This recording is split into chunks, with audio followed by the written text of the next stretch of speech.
Hello friends, Spruha क्युझिनमध्ये मी कीर्ती तुम्हा सर्वांचे मनापासून स्वागत करते। आज आपण रसगुल्ले ही रेसिपी बघणार आहोत। सर्वप्रथम आज भरपूर दिवसांनी व्हिडिओ अपलोड केल्याबद्दल मी तुमची माफी मागते। आज आपण रसगुल्ले बघणार आहोत। त्यासाठी इथे मी 1 वाटी साखर आणि 2 वाटे पाणी हे आपण बॉईल करत ठेवलेले आहे। हा आपल्याला पाक बनवून साइडला ठेवून द्यायचा आहे। रसगुल्ले बनवेपर्यंत हा पाक थंड होईल, कारण आपण रसगुल्ले ज्या पाण्यामध्ये बॉईल करतो त्या पाण्यामध्ये तसेच ठेवले तर ते रसगुल्ले तेवढे गोड नाही लागत। आपण इथे 1 लिटर गाईचे दूध घेतलेले आहे। हे आपल्याला बॉईल करून घ्यायचे आहे। बॉईल केल्यानंतर 5 मिनिटे वेट करायचे आहे। थोडेसे थंड होऊ द्यायचे आणि त्यानंतर आपण यामध्ये 2 ते 3 चमचे विनेगर आणि तेवढेच पाणी असे मिश्रण बनवून घ्यायचे आणि ते मिश्रण थोडे थोडे या दुधामध्ये ॲड करायचे आणि हे दूध फाडून घ्यायचे आहे। तुम्ही पाहू शकता आपले दूध फाटलेले आहे आणि छेना सेपरेट दिसत आहे। आता हे दूध आपल्याला गाळून घ्यायचे आहे। त्यासाठी एका बाउलमध्ये मी एक गाळणी ठेवलेली आहे, त्यावरती सुती कपडा ठेवलेला आहे आणि हे दूध आपल्याला गाळून घ्यायचे आहे।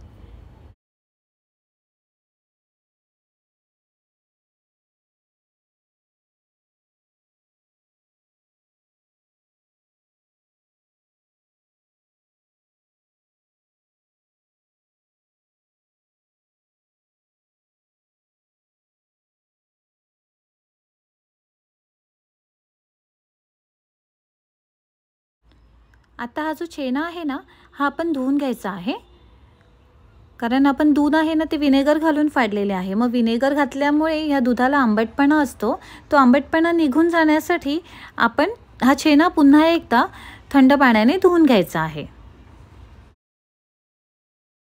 एक्स्ट्राचे जे पाणी आहे ना ते मी अशा पद्धतीने प्रेस करून काढून घेते आणि त्यानंतर हा छेना आपण एका प्लेटमध्ये घेऊन छान असा मळून घेणार आहोत। 1 लिटर दुधाचा छेना असेल तर मळण्यासाठी 7 ते 8 मिनिटे लागतात। व्यवस्थित असा प्रेस करून हा आपल्याला छेना मळून घ्यायचा आहे। सॉफ्ट असा याचा डो तयार करून घ्यायचा आहे।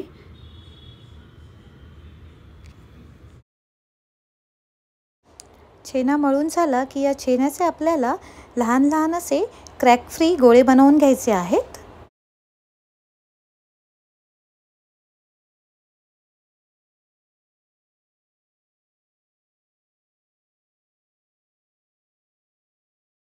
आपण एक पाक बनवून साइडला ठेवलेला आहे।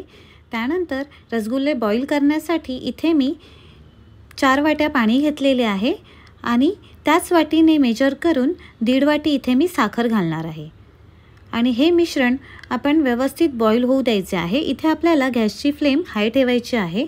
मोठ्या गॅसवर आपल्याला हे मिश्रण उकळून घ्यायचे आहे आणि जेव्हा पाण्याला उकळी येईल त्यानंतर उकळत्या पाण्यातच आपल्याला हे रसगुल्ले बनवून सोडायचे आहेत।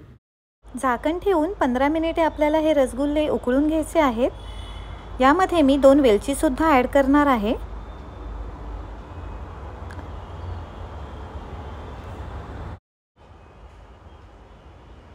हाय फ्लेमवर रसगुल्ले बॉईल करताना 5 मिनिटे झाल्यानंतर आपण झाकण उघडायचे आहे आणि त्यामध्ये अर्धी वाटी पाणी घालायचे आहे।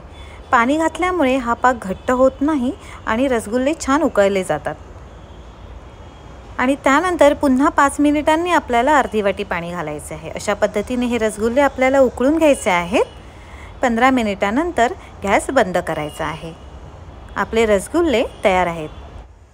आता हे रसगुल्ले सर्वात अगोदर आपण जो पाक बनवलेला आहे त्यामध्ये ॲड करायचे आहेत। जर याच पाकात आपण रसगुल्ले थंड होऊ दिले तर बऱ्याच वेळा गरम पाकात ठेवल्यामुळे हे रसगुल्ले चिवट होतात।